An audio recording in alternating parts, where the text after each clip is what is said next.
Hello everyone, STL Sanford. Well, today's over with, and Southern Miss game came and went, and we had a loss.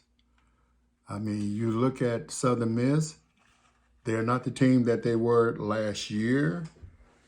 This is a new head coach they got this year. He came from the University of Marshall or Marshall University, and come to find out, this man was one heck of a coach. He came out of the Nick Saban tree, and oh man, he had him ready.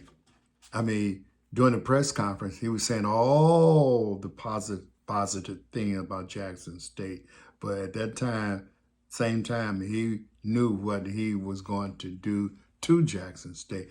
And when I look at the that press conference, I said, sound like a setup to me, because normally you don't. He just overdid it, just throwing all kinds of praises at Jackson State. But he saw something.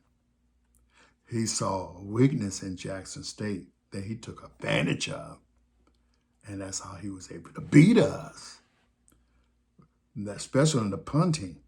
He saw some things on the punting that he took advantage of. That's how he got, 2 turnovers on the punting team, good yard position. Oh, yeah, he's a good coach. Thinking man.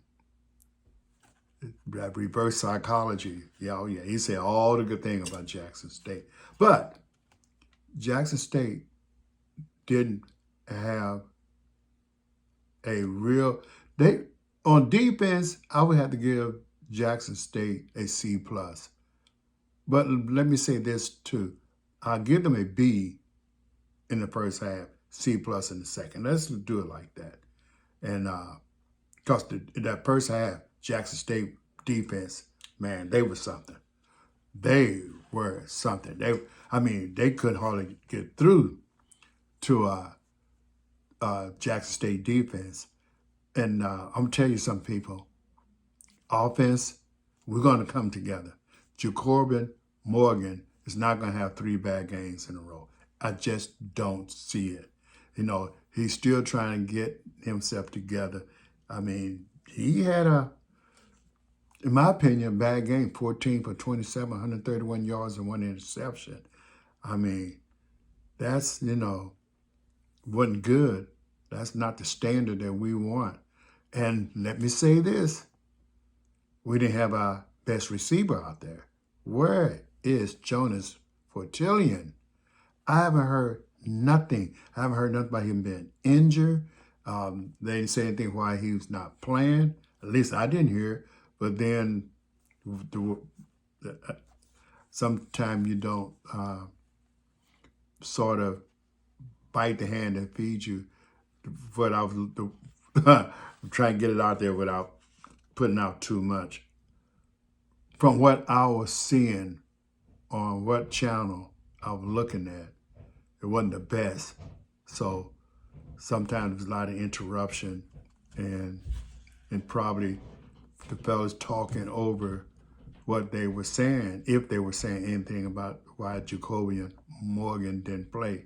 But I didn't hear it, so I can only say what I said and let go at that. But moving forward, we will find out what happened later. Nate Wimberg, he went in the transfer portal. And I'm glad that he decided to come back out.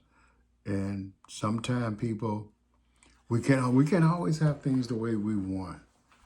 Some of us are stars. Some of us are star in our own mind. Not his case. He's not a star in his own mind. The man's a good receiver.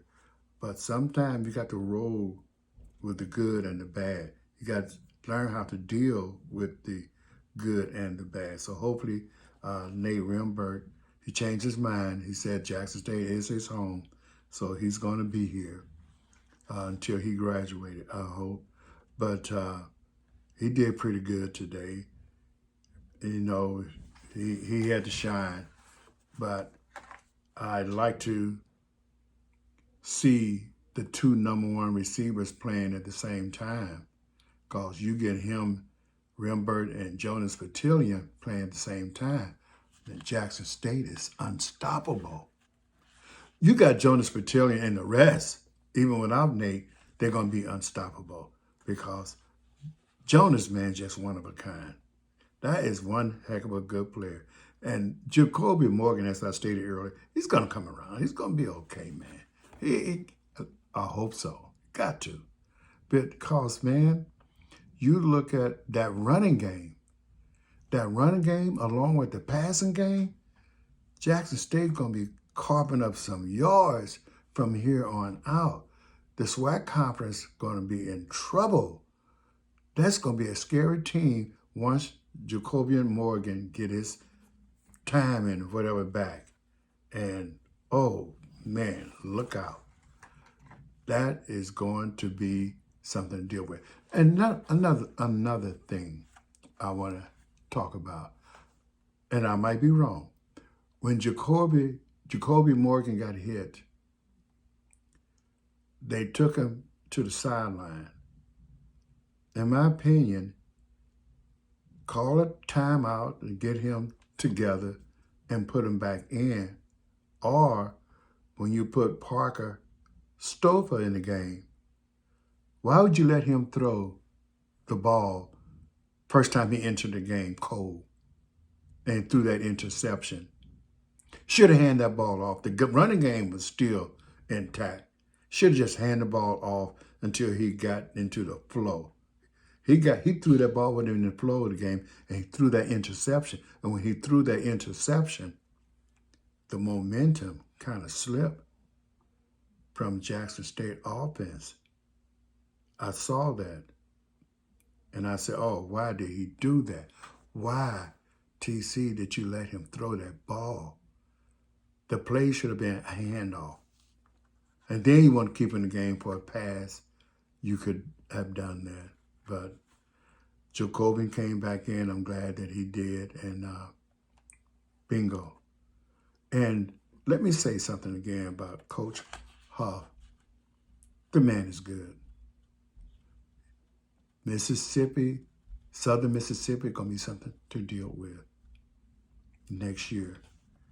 He's a good coach, people. And T.C. Taylor continue to do what he do. We're going to be okay. And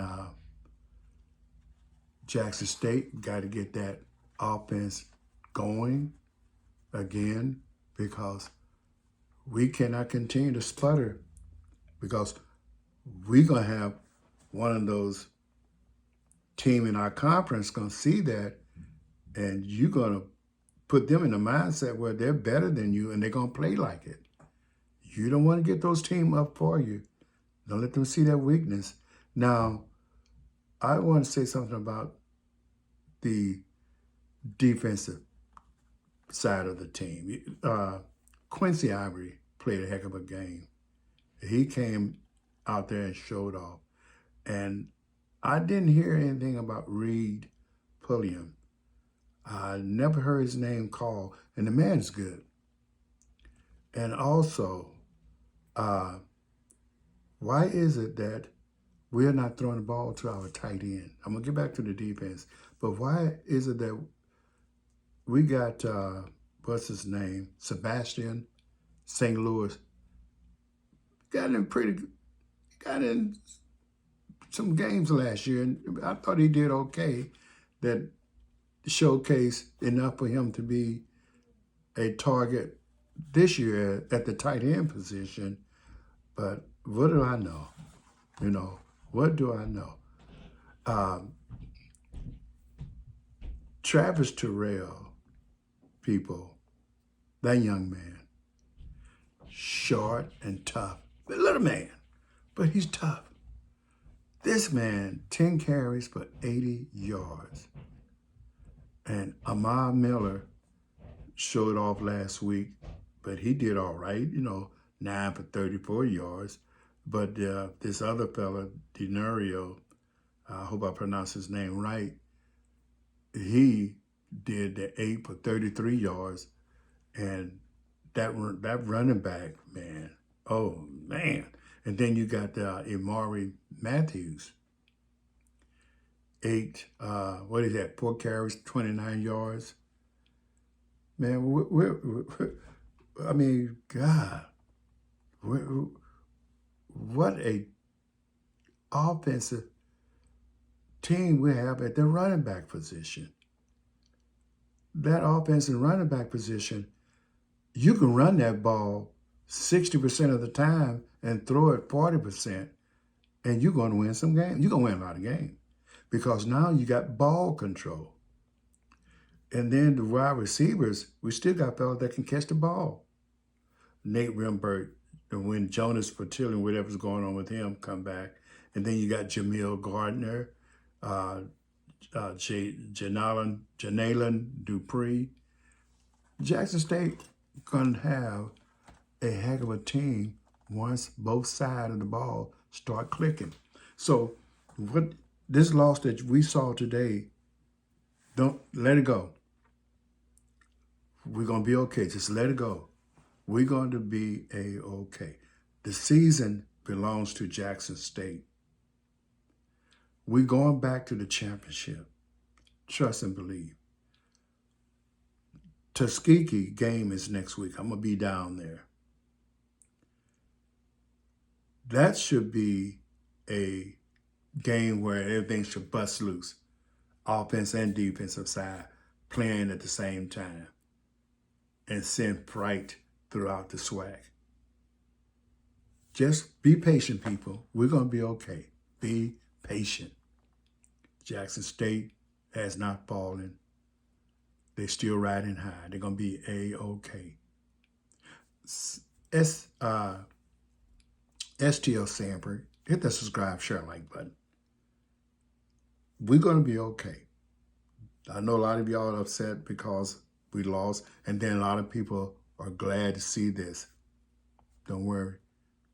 SWAC starts next week. Subscribe, share, and like. Thank you.